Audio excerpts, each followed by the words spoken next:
Assalamualaikum warahmatullahi wabarakatuh. Saya Erika Putri Andita, mahasiswa Magister Program Studi Kajian Pengembangan Perkotaan, Sekolah Kajian Strategik dan Global Universitas Indonesia. Saya akan memaparkan mengenai perkembangan Ciamis yang terkenal dengan sebutan Kota Pensiun. Ciamis merupakan kerajaan Galuh, resmi menjadi daerah otonom sebagai kabupaten pada tahun 1642 dengan Kecamatan Ciamis sebagai ibu kota. Ciamis memiliki berbagai potensi di bidang pertanian, perkebunan, dan peternakan.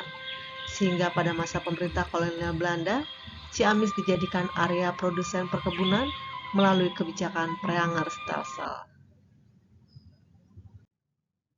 Penduduk di Kabupaten Ciamis memang mengalami peningkatan setiap tahunnya. Namun peningkatan penduduk ini tidak terlalu signifikan. Berdasarkan data BPS, pada tahun 1994, penduduk Kabupaten Ciamis berjumlah 1.162.102 jiwa, dan pada tahun 2020 berjumlah 1.201.685 jiwa. Perkembangan penduduk dapat dilihat pada grafik berikut. Perkembangan daerah terbangun Kabupaten Ciamis juga tidak terlalu signifikan. Perkembangan masih terpusat di Kecamatan Ciamis dan pola perubahan penggunaan lahan masih memanjang mengikuti jalan. Hal ini terlihat dari citra satelit tahun 2003 dan tahun 2020. Berdasarkan informasi yang didapatkan, bahwa 10 tahun terakhir tidak terdapat pembangunan jalan baru di Kabupaten Ciamis. Hanya dilakukan peningkatan kualitas atas jalan yang telah ada saat ini. Ciamis melekat dengan kota pensiun. Mengapa hal ini bisa terjadi? Dirangkum dari beberapa sumber, terinformasi bahwa banyaknya penduduk lansia.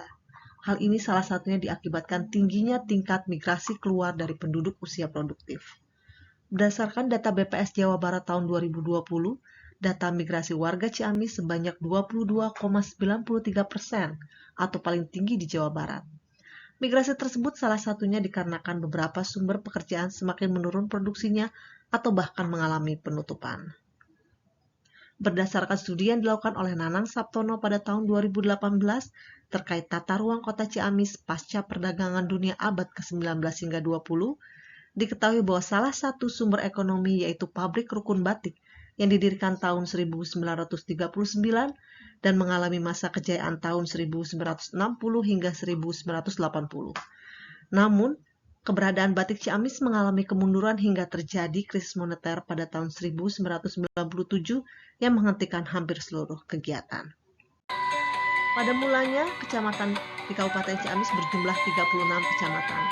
Namun setelah terjadinya pemekaran Banjar pada tahun 2002 dan Pangandaran pada tahun 2012, jumlah kecamatan menjadi 27. Perkembangan Ciamis mengalami berbagai hambatan dan tantangan, bukan karena Banjar dan Pangandaran menjadi kota administratif tersendiri, namun karena letaknya berada di tengah pulau, minimnya aksesibilitas dengan daerah sekitar, dan adanya kebijakan pemerintah pusat mengenai lahan sawah dilindungi.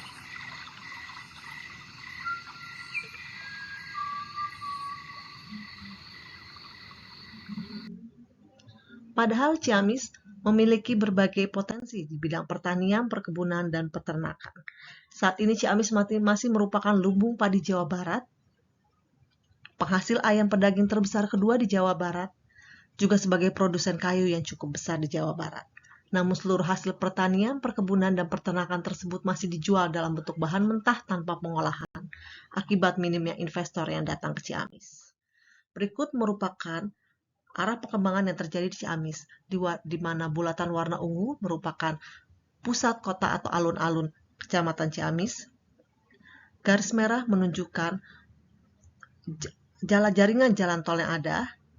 Warna kuning menunjukkan jalan arteri yang ada saat ini. Dikarenakan saat ini Tasik merupakan wilayah yang cukup maju dalam bidang perdagangan, sehingga arah pengembangan Ciamis mengarah menuju kota Tasik atau menuju bagian barat daya seperti yang ditunjukkan oleh panah warna biru.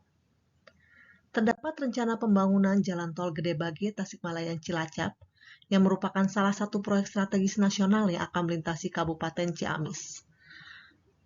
Akses tol tersebut akan melewati Kecamatan Cidolong, Pamacitan, dan Banjarsari yang ditunjukkan dengan nomor 1, 2, dan 3. Tol tersebut diharapkan dapat meningkatkan iklim investasi di Ciamis, bukan hanya sebagai daerah yang dilewati. Ciamis diharapkan dapat mengembangkan wilayahnya yang saat ini cenderung berpusat pada Kecamatan Ciamis dan sekitarnya. Pembangunan jaringan jalan dan infrastruktur diharapkan agar dapat diarahkan pada lokasi-lokasi yang menghubungkan jalan tol dengan Kecamatan Cidolok, Pamarican, dan Banjarsari. Sekian paparan saya. Terima kasih. Wassalamualaikum warahmatullahi wabarakatuh.